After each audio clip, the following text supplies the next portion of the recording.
we've gotten into this whole thing that you have to eat a whole bunch of food to build muscle. No, eating a whole bunch of food is going to make you fat. Okay.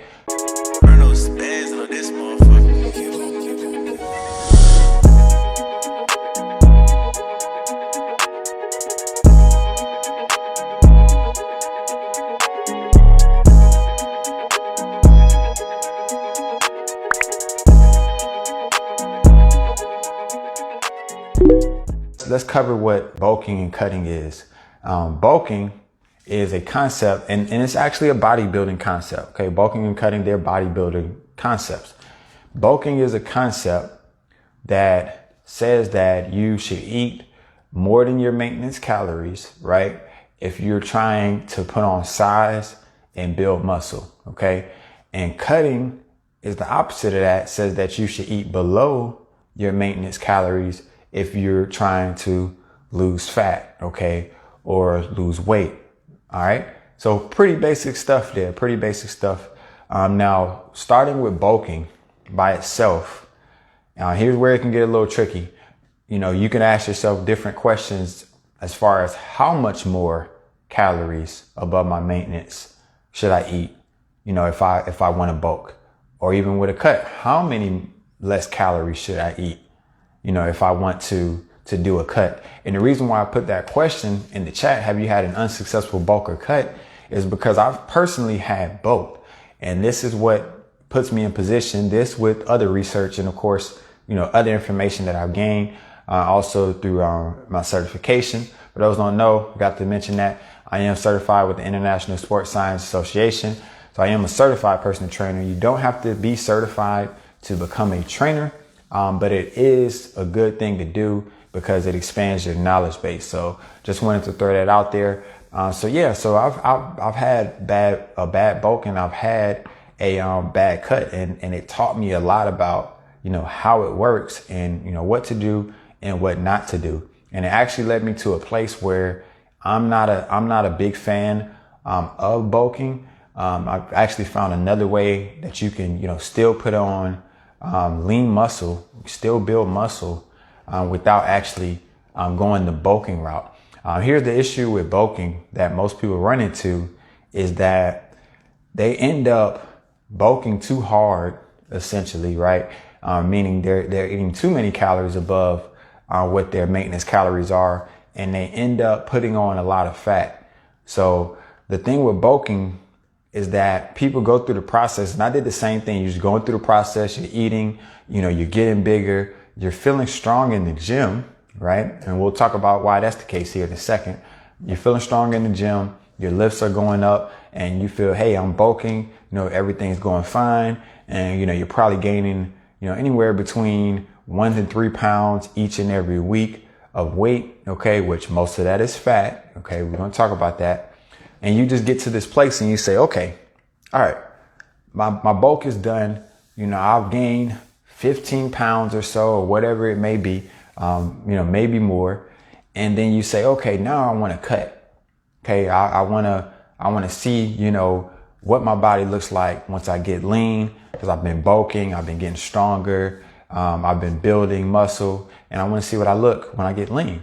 So here's what happens, right? One or two things happen. One, a person performs a successful cut. So they cut down and they bring their body fat percentage down.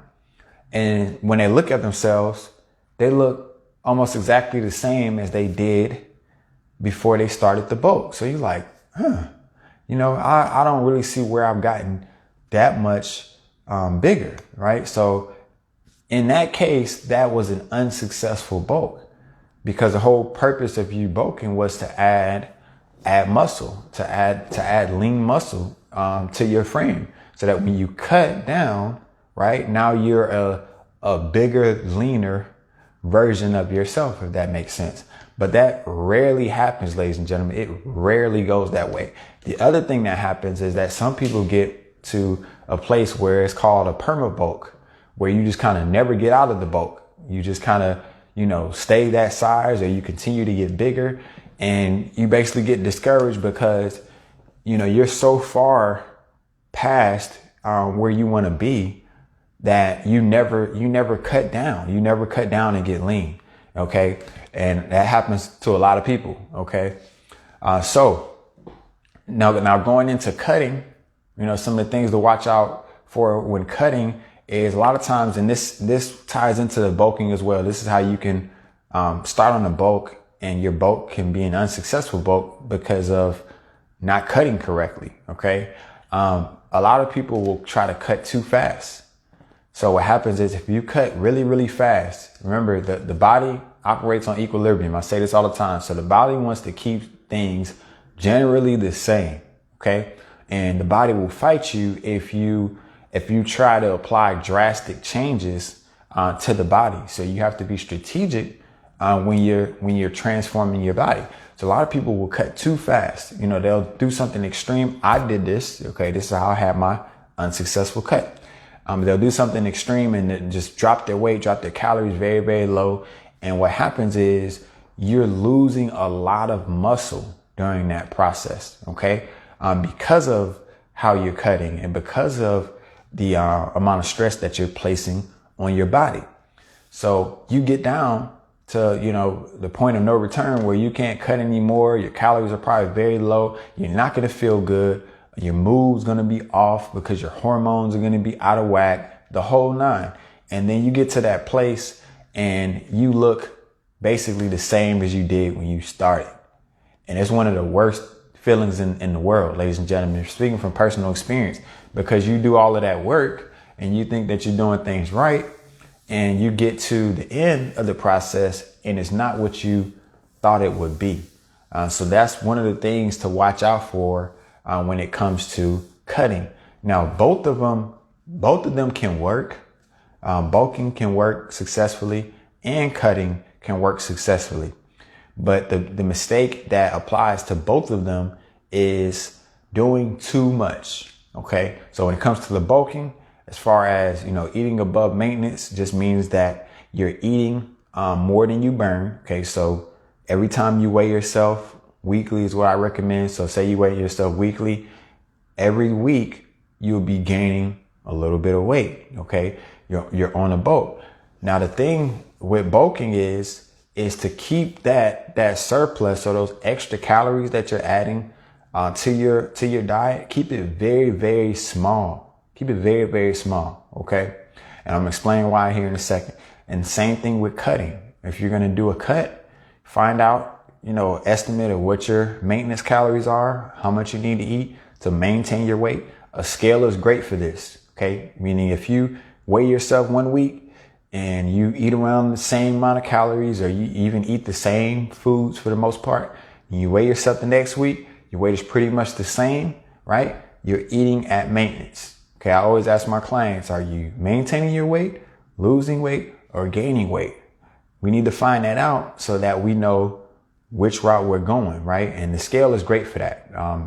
I don't say the scale is the end all be all as far as progress, for weight loss, fat loss, even for putting on size, right? You need to look at other things like how you look in the mirror, how your clothes fit, how you feel. Those are much greater signs of progress. But what the scale will do for you, it will tell you if you're on the actual right track. That's what it's great for. So once you start your process, say you found your maintenance. Okay, I'm at maintenance calories. I weighed around the same amount of weight that I weighed the previous week. Then you can manipulate and say, okay, all right, I want to start a cut. So then you're going to decrease your calories slightly. And then you continue to weigh yourself each week, and weight should gradually come down. Nothing crazy, gradually come down. Same thing with if you are trying to put on size, right? And you're wanting the bulk. Once you find that maintenance calories, you're like, okay, my weight has stayed the same. Weighed myself last week, same time, empty stomach, and this is what I weighed. Then you can add a little bit to your diet slowly, gradually, right? And you'll start to see your weight increase. Okay. Now the third step to that, and I'm going to talk about that. This is actually how you stay lean year round. Once you found your ideal space as far as the weight that you like to maintain, a lot of people don't ask this question, but it's like, okay, once you get to where you want to get to, then what do you do? Because you're not trying to gain or lose in that situation. And that's where maintenance comes in, right? And for my individuals who are trying to build muscle, you can still build muscle at maintenance calories. This is a common misconception in the fitness space, that you have to add all these extra calories to your diet in order to build muscle. Okay. Here's what we got to understand. Muscle is an adaptation from your training. Okay. Muscle is an adaptation from your training. So muscle building is coming from you going into the gym, right? And you breaking down muscle fibers, and then you doing what you need to do from a recovery standpoint, getting in enough protein, right? That's important. We're going to talk about that. You got to have enough protein, and then the muscle is going to repair itself and come back stronger, right? We've gotten into this whole thing that you have to eat a whole bunch of food to build muscle. No, eating a whole bunch of food is going to make you fat. Okay. And you're not going to give yourself room to grow. So what happens is you get to this space and it's like, okay, you put on a little bit of muscle, but the amount of muscle that you put on, it's not worth the amount of fat that you actually gain, right? Just like the flip side of it, if you do a drastic cut and you're trying to also build muscle, either build muscle and lose fat at the same time, or you're just trying to keep the amount of muscle that you already have. If you just do an extreme cut and start, drastically decreasing your calories, you're going to lose a lot of muscle. So now you're just losing the muscle that you already had because of how you're going about your cut, right? And protein in this process is very, very key. For example, you could be in a calorie deficit, meaning you're burning more calories than you consume, right? You're in a calorie deficit, but your protein can be where it needs to be, which is recommended around about 1 gram per pound of body weight. Okay. And that can be manipulated a little bit. Sometimes you need to do it. You need to do that based on your lean body mass in certain situations. So it's basically like you're fueling the muscle. Okay. So you're not just doing it based on your body weight, but you're doing it based on how much muscle you actually have, because that's what the protein is there for. Is there to build up the muscle, to repair and build the muscle, so that you can still build muscle. But you can be in a deficit and be losing fat and building muscle at the same time. Okay. So that right there just shows you don't have to be in a surplus as far as your overall calories for you to build muscle. And what has worked great for me, and this has come from failing on a boat, doing a boat, failing, meaning I just put on a lot of fat, and when I cut down, I end up being in a place, basically the same place that I was before I started the boat. And I didn't feel good on the boat. I started getting really, really round. Y'all may have seen the pictures. I put the pictures out. Those 2 pictures I put, been here, been there. Those 2 pictures, the first one was from a failed boat, and the second one was from a failed cut. So, I've done both of these wrong, right? And by doing both of them wrong has led me to where I am now, which is what I like to call MainGaining. Okay. And this is getting pretty popular within the space. It's a few different individuals who are advocates for it, but MainGaining basically is just maintaining your calories on a weekly basis. So your weight is pretty much staying the same, right? Progressing in the gym. So progressive overload, meaning you're continuously getting stronger on your lifts, right? You're hitting your protein numbers. So you're getting enough protein to support your muscle building process, right? But you're still at maintenance calories. So you're not eating more than you consume. And then you're not eating less. You're not eating less either. So you're not in a bulk phase or a cutting phase. You're eating just enough calories to support what your body needs to do.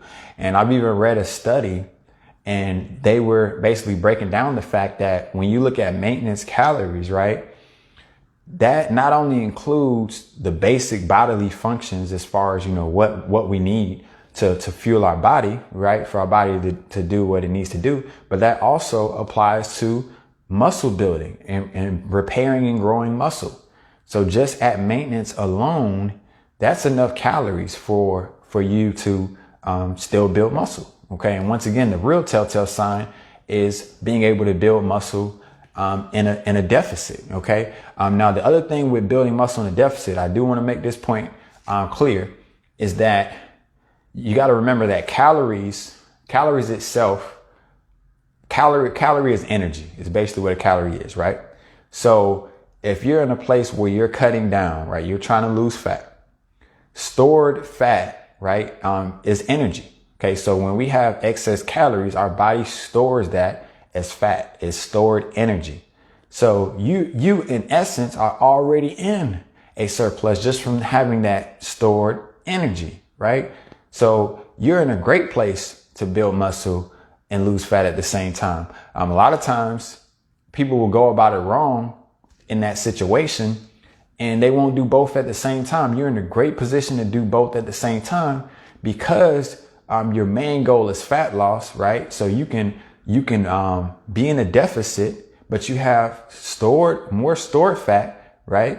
And you can actually still build muscle at the same time while you're in the deficit. Nobody talks about accounting for the fat that we already have stored in our bodies, right? That's energy too. And that's energy that your body calls upon to do work and to carry on bodily functions, just like the calories that you consume.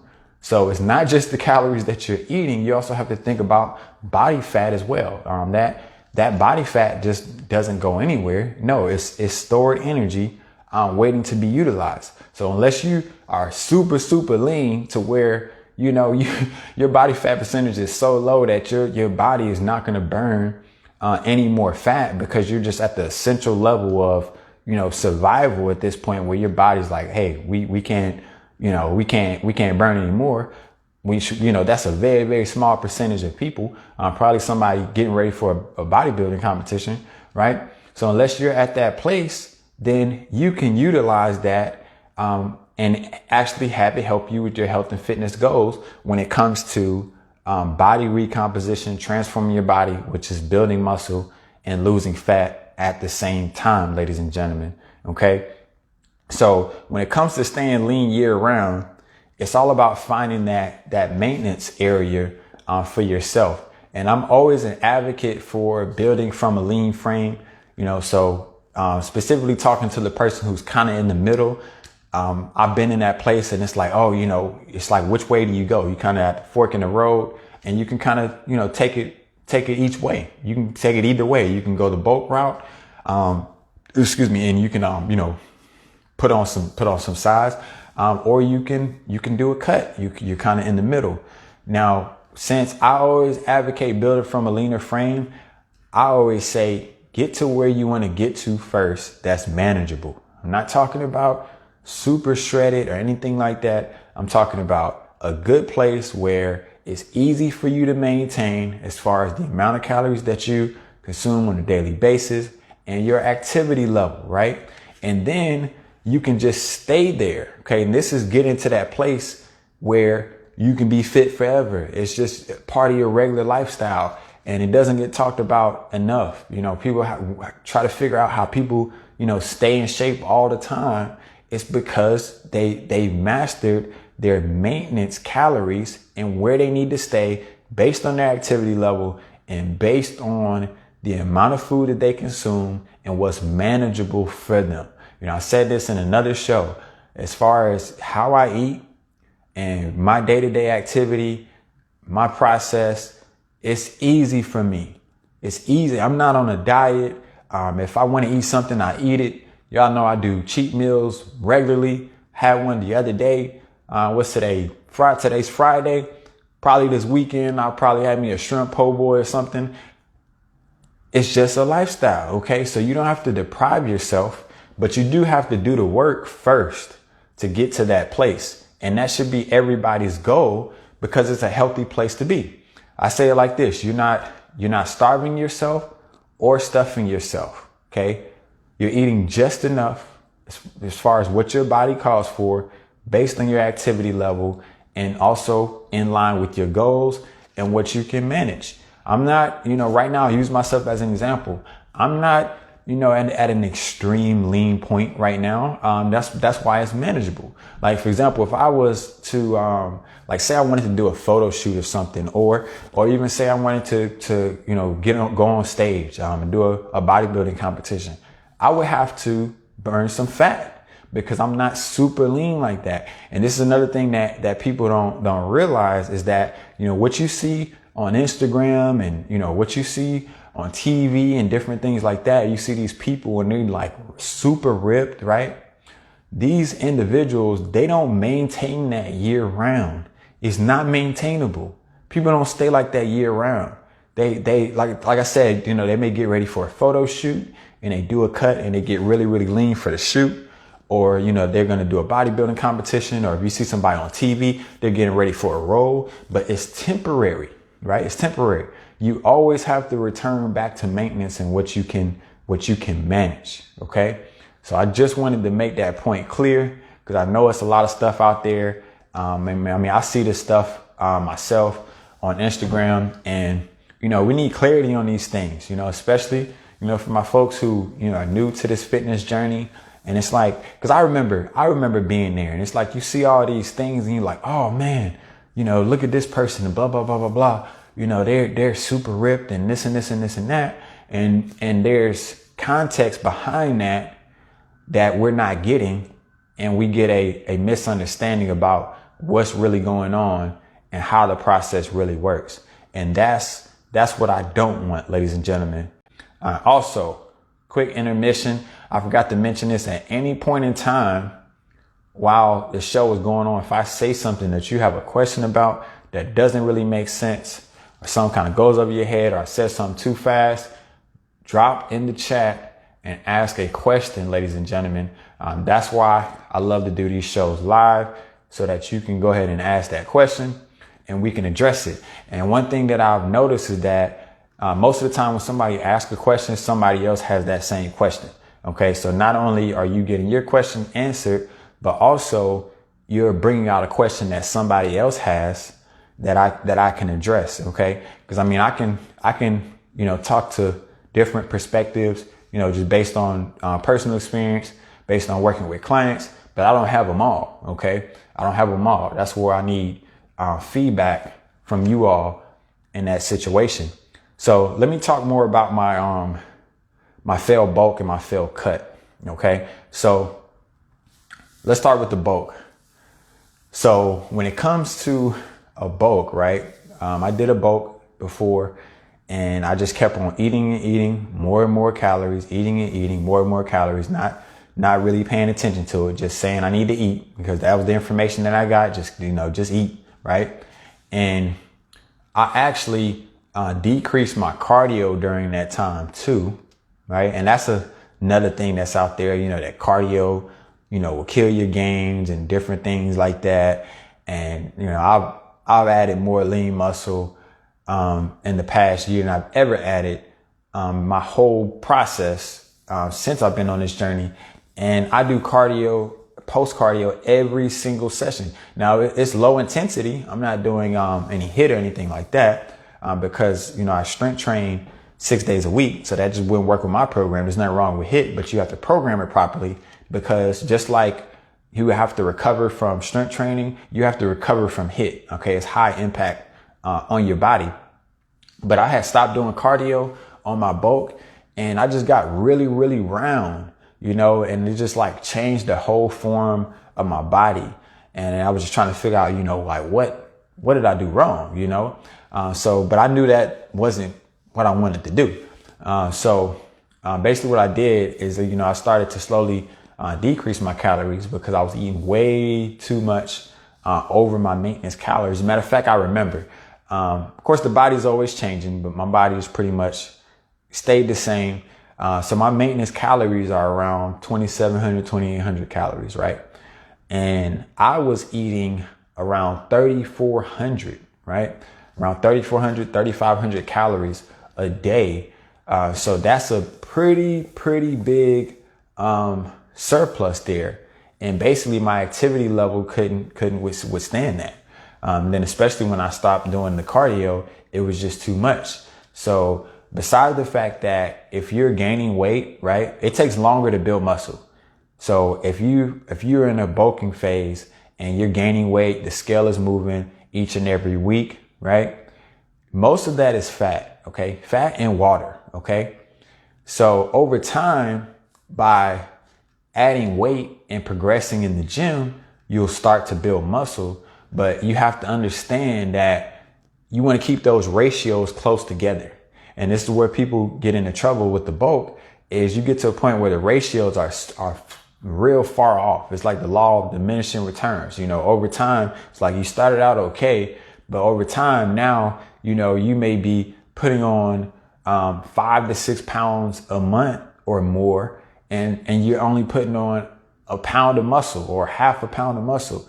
That's not the type of ratios you want to have, because you just start doing the math. Say that's going on each and every month, and you add that up, say just 3 months, that's almost 20 pounds of fat, and you gain 2 to 3 pounds of muscle. That's not what you want, ladies and gentlemen. That's not what you want. So you want those numbers to be tighter together, right? And same thing with the cutting. With my cutting process, I went into it too hard, too fast, and I was losing a lot of muscle. And I got to a point to where I was basically starving myself. I was eating under 1,000 calories, which is crazy for a grown man. Okay. And I couldn't cut anymore. I didn't feel good. My energy was low. So of course, that affected my training. So all these things connect. My hormones was off, which that affects your process of building muscle. Also your mood as well, which results to even more muscle loss because of stress, different things like that. So it's a continuous cycle downward if you cut like this and you don't do it the right way and you don't give your body time to adjust. So I did that as well. And like I said, I got to a place where I just got small. It wasn't what I imagined, as far as, what I was hearing, the information that I was getting when it comes to cutting, so it wasn't done right. And I learned a lot from not just that experience, but also the experience with the bulking. And basically what I did is I combined the two, from the failed bulk to the failed cut, put it together. And I've been in this maintenance phase for about 6 months now, just been maintaining my weight, right? But each and every time somebody sees me, I'm still training hard. I'm still building in the gym. And let me make this point too. I have plenty of energy to train. So, with the bulk, it's like, okay, it's like two extremes is basically what we're dealing with. With the bulk, you have plenty of energy, right? And then the cut, and we're talking about doing it the wrong way, you don't have any energy. So it's like the two extremes. But if you maintain, right, you have what you need. So I still have great energy to train. Like I said, I'm not stuffing or starving myself, and it just works. And you can still build muscle, ladies and gentlemen. You can still build muscle. Okay. I got pictures where I can show I'm the same exact weight, but my body looks different. You just keep getting tighter, and you just keep building. Every time somebody sees me, they say I'm getting bigger, and it confuses them when I tell them my weight is around the same. It looks like I've gained weight because I've added muscle, lean muscle, to my frame, ladies and gentlemen. And you can do that from a maintenance standpoint. Okay. It works.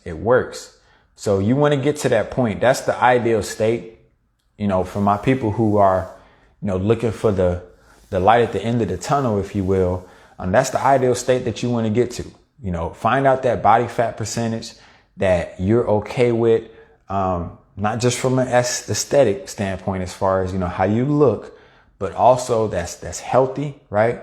And that's something that you can manage as far as eating on a daily basis, along with your activity level. Because at the end of the day, it's calories in, calories out. So you have to figure out, what's manageable for you. Okay. And that's what's going to get you to that place to where you can maintain it forever. And I'm big on that, ladies and gentlemen. So, anything that I preach is going to be about the long-term game, right? That's why I came up with Forever Fit, because everything is based on long-term building healthy habits, right? stuff that you can maintain. You never gonna hear me talk about anything quick. Okay. I'm never gonna have anything where you can, make these extreme changes in a short period of time. But what will happen is you'll be able to get to a place to where you can continuously keep the body that you have. See, what a lot of people don't know about weight loss, right? And there's a lot of different diets out there. First of all, over 98% of diets fail. Okay. Diets are not successful. Now, you see the word diet, you should run because they're not successful. Right. And what happens is, most people who end up on a diet, they end up gaining the weight right back, ladies and gentlemen. And they would have been better off staying where they were, because it's unnecessary stress on the body when you're going up and down like this. The body responds to that. It's not good for your body. So you're doing these extreme things and your weight is going up and down, up and down, up and down. And, you got hormones that come into play, all these different things, right? The body is a complex system, and you're basically destroying your body. And then you just put the weight right back on, right? And the reason for that, or one of the reasons for that is because you're not giving yourself time to actually build any healthy habits to start making what you're doing a lifestyle, because it's all so quick, right? It's like you're forcing the issue. It's like, oh, I'm gonna just do this real quick and I'm gonna just deprive myself and I'm gonna cut out this or I'm gonna cut out that, when you never thought about, okay, do you want to do that for the next 5 years? Do you want to do that for the next 10 years, 15 years?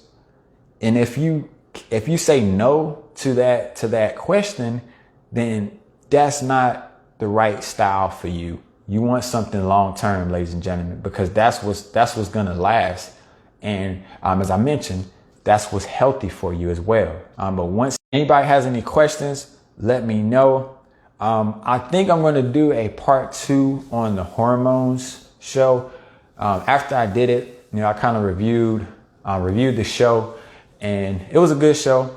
But basically I gave y'all an overview, why hormones are important, and told you about, some of the most important ones like testosterone, estrogen. And then we talked about the hunger hormones, leptin, and ghrelin. But what I didn't do, I didn't really give you all any tips, and the show still ran almost an hour. So, we didn't have time in that particular show, but I didn't give you all any tips on how to keep your hormones regulated. So I'll probably do a part 2 on the hormones. I know you say you eat whatever a couple times per week. Yeah, and I think that's so important. But yeah, so I'll probably do a part 2 on the hormones.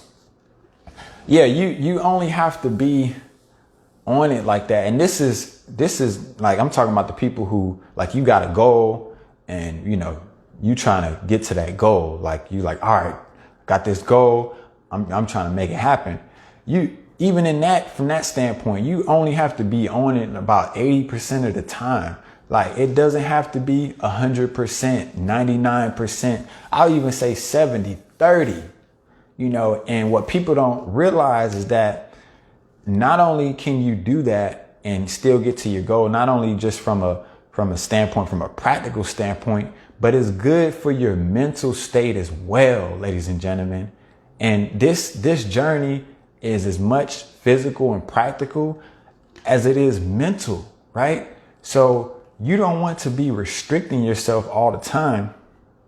And once again, it also goes back to the fact that this is a lifestyle, right? This is not a temporary fad or a diet. This is a lifestyle. So it's about forming new habits that now, not only just, you just don't have any boundaries and you just doing whatever, but it's a little bit of both, right? Where you're not depriving yourself, you still eat what you want sometimes, but for the most part, you're on your diet that aligns with your health and fitness goals, right? And you build those new habits. Ash said, but what on the other days, what do you do? So it's about 80-20, right? So 80% of the time I'm on it, meaning, if I have a meal, first of all, breakfast for me is a staple. So like, I train in the mornings. So my post-workout meal, I'm locked in on that. But that's for me. Could I, experiment with it more? Absolutely. But I just know the benefit of that first meal, after I've trained. So I don't mess with that. Like my first meal is pretty much always the same. Okay. It's going to be some egg whites. It's going to be, either, some whole grain bread with almond butter, right? Or some, oatmeal. So it's a balanced meal. I'm getting protein. It's a high protein balanced meal. I'm getting protein, fats, and I'm getting carbs. Okay. I don't mess around with that too much. Now, anything else, my other meals, like I said, about 80% of the time, it's still going to be the same meal. Meaning if I had that meal, it's going to be a high protein meal, but it's going to be balanced, right? So I'm gonna just have a protein. I'm gonna have some fats. I'm gonna have some carbs. Okay. And then when it comes to my cheat meals, the only thing with my cheat meals is I'm not as particular about it. It'll usually still end up being balanced. Like one of my meals that I like, I love going to freaking IHOP and getting, French toast, and I get some eggs, strawberry banana French toast, and I just enjoy it, and I do that like almost regularly, like every week. And then every now and then I'll have me a sandwich, have me a po' boy. What are the benefits of eating after you train? Yeah. So there's this thing called the training effect, Ash, and our body responds differently, and our body, absorbs nutrients very, very well, post training. Okay. So it's kind of, I don't get into the whole anabolic window, it's not this thing where, within 30 minutes, I have to get a meal in or anything like that, unless you've been fasting before, right? But your body absorbs those nutrients much better. It's like your body is open to receiving those nutrients. It's like it's ready. It needs it, right? So even from a standpoint using carbs as an example. So we have what's called glycogen in our muscles, right? And all glycogen is just carbs that are broken down, right? And it's stored in the muscle. So after you train, you deplete that glycogen. You deplete it because you train. So carbs, you handle carbs 10 times better post training. So you can get those carbs, and those carbs are going to help you recover and keep your muscles full. Whereas just any other time, right, you're more susceptible to those carbs being stored as fat because you're not in that post training zone or mode, if you will, as far as your body just being ready. Your body's like a sponge at that time. It's just ready to absorb those nutrients. So that's why post workout, and like I said, I could do it another way, but it's getting that extra edge. I just know, I understand how the body works. So it's just like, I don't play with that. Like my first meal, I want to give my body what it needs. I just beat my body up and it's ready to absorb those nutrients so it can do what it needs to do. And I give it what it needs post workout. Like I said, I want to cut first, then bulk later. Yeah, it's always better to build from a leaner frame. And I'm really, good question, by the way, Ash. And I'm really trying to get people to understand that. And I think part of why people kind of go the other route of, wanting to bulk first is that it's just impatience. But if you're willing to be patient and you willing to cut down first, you can build from that point. It's like you're already at the goal, right? You're going to build anyway, right? If you're training, you're going to build anyway. But if you just bulk up first, like say you're not at the body fat percentage you want to be right now, right? And you go on a bulk, you're going to add more fat, right? So you're getting farther away from where you want to be in terms of your body fat percentage. And that's just more fat that you're going to have to cut down when you finally decide to cut. And I'll kind of look at it like this. There's no guarantee that you'll get to that place. Why move the change further away versus, no, I need to focus on, let me get down to the body fat percentage, because you can still train. It's not like you're stagnant during that time, right? You can still train. You can still train, and depending on what your body fat percentage is, just like I mentioned earlier, you may be in a place where you can still build a substantial amount of muscle because you have a lot of stored fat, which is stored energy that you can utilize during your training and utilize that to grow. So it's always better to go ahead and cut first, get to the body fat percentage that you want to be at, and then you build from that. And then also by doing that, it's going to allow you to build the healthy habits as far as what you're eating and how much you're consuming so that you can maintain it, ladies and gentlemen. And it only gets easier to maintain because as you start building muscle, right, your metabolism is going to increase because of that. So you'll even be able to eat more. Like right now, my maintenance calories wasn't always around 2,800 where it is right now, right? At one point, eating the amount of calories that I eat now will cause me to gain weight. Okay. But since my body has changed, since I've put more lean muscle on my frame, now this is maintenance. Now this is the amount of calories my body needs just to maintain itself. So that's an example of what I'm talking about when it comes to, building lean muscle, adding lean muscle to your frame. It changes the game for you. Okay. So you'll be able to eat even more. You just give yourself, you got to give yourself that room, put yourself in a position for a long-term growth, ladies and gentlemen. It's basically what it amounts to versus doing the bulk and you already not where you want to be body fat percentage wise. And then you get even further away from the goal and you may not ever get down to where you want to get to. It just doesn't make sense. And it's a lot of people who do that and they just kind of get stuck out there, you know? So that's why I'm always an advocate for building from a lean frame, because it's like having your cake and eating it too. All right. Those are some good questions, good comments, good feedback, y'all. And let me know if y'all have anything else, because I am getting ready to close.